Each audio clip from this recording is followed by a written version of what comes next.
इंग्रजी बोलायचं आहे, फाळफाळ इंग्रजी बोलायचं आहे, कसं बोलता येणार?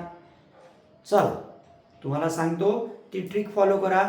इंग्रजी आलंच म्हणून समजा. बबलूला इंग्लिश येत नाही, बबल्याला इंग्लिश येत नाही, तुमच्या बबलीलाही इंग्रजी येत नाही. का नसेल येत? तर या गोष्टी त्यांना माहीत आहे का? नाही ना. चला शिकूया पॅसिव्ह व्हॉइस. कोणतीही क्रिया चालू आहे तिथे वापरायचा इज बीइंग आणि वर्बचा third form.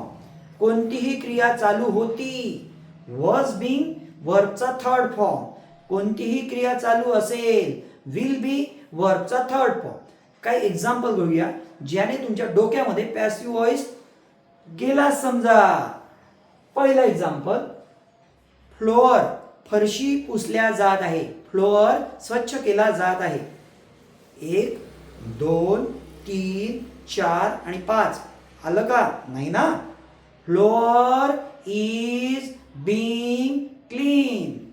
Is being clean. सध्या काम चालू आहे. काय? तर फरशी पुसली जात आहे माझ्या डोळ्यासमोर. नेक्स्ट एक्झाम्पल घेऊया. The washing machine is being use. सध्या वॉशिंग मशीनच्या माध्यमातून माझ्यासमोर कपडे धुतले जात आहे. तर मी कसं बोलणार? Washing machine is being use. Next example घेऊया. माझे कपडे धुतले जात आहे. माय क्लोथ्स आर बीइंग वॉश. माझे कपडे सध्या धुतले जात आहे. कपडे एकापेक्षा जास्त आहेत म्हणून इजच्या जागी आर यूज केला. माय क्लोथ्स आर बीइंग वॉश. जर तुम्हाला म्हणायचं असेल माझे कपडे इस्त्री केल्या जात आहे, तर कसं म्हणणार? कसं सांगणार? माय क्लोथ्स आर बीइंग आयरन. इस्त्री करण्याला म्हणतात आयरन. नेक्स्ट, चहा बनवला जात आहे. बघा किचन मध्ये चहा बनवला जात आहे. चहाला काय म्हणतात? T. T is being made in the kitchen now. Next example घेऊया. कपड्यांना इस्त्री केलं जात आहे. आपण एक्झाम्पल ऑलरेडी घेतलेला आहे. Clothes are being iron. Next, room स्वच्छ केली जात आहे. Room is being clean. पण रूम डेकोरेट केली जात आहे.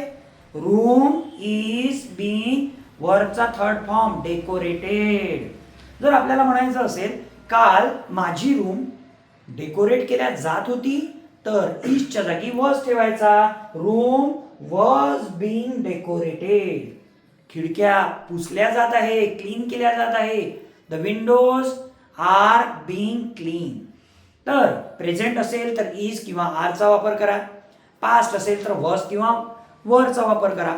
आणि फ्युचरमध्ये सांगायचं असेल मला उद्या शिकवलं जाईल. I will be taught tomorrow. I will be taught tomorrow. उद्या शिकवलं जाईल.